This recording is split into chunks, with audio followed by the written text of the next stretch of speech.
Water colour വെച്ചിട്ട് നമുക്ക് detail ചെയ്യാൻ പഠിച്ചാലോ? ബാ. അപ്പോൾ നമ്മൾ ഈ ഡ്രോയിങ് സ്റ്റാർട്ട് ചെയ്യുന്നത് ബേസ് ലെയർ അപ്ലൈ ചെയ്തിട്ടാണ്. നമ്മളുടെ ഡ്രോയിങ്ങിൻ്റെ മെയിൻ കളറിൻ്റെ ലൈറ്റർ ഷെയ്ഡ് യൂസ് ചെയ്തിട്ട് നമ്മൾ പെയിൻറ്റ് ചെയ്യുക. അതായത് ഇപ്പോൾ ഞാൻ ഇതിൽ ബ്ലൂസ് ഉണ്ട്, അതേപോലെ യെല്ലോസ് ഉണ്ട്. അപ്പോൾ ആ യെല്ലോസും ബ്ലൂസിൻ്റെയും ഏറ്റവും ലൈറ്റസ്റ്റ് ഷെയ്ഡ് യൂസ് ചെയ്തിട്ട് ആദ്യം ഒരു ബേസ് ലെയർ അടിച്ചിടുക.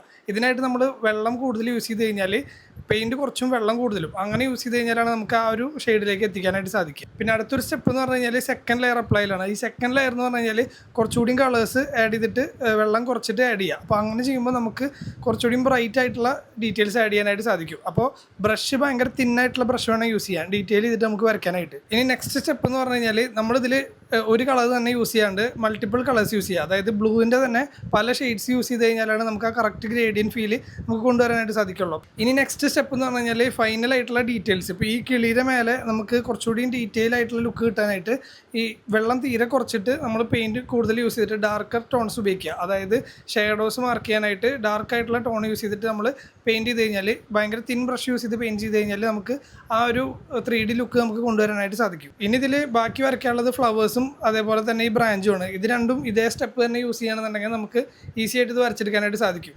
അപ്പോൾ നമ്മളുടെ ഡ്രോയിങ് കംപ്ലീറ്റ് ആയിട്ടുണ്ട്. അപ്പോൾ ഇതുപോലത്തെ വീഡിയോസിനായിട്ട് എന്നെ ഫോളോ ചെയ്യുക, എൻ്റെ കൂടെ ഈ ജേർണിയിൽ കൂടുക. Okay, bye bye.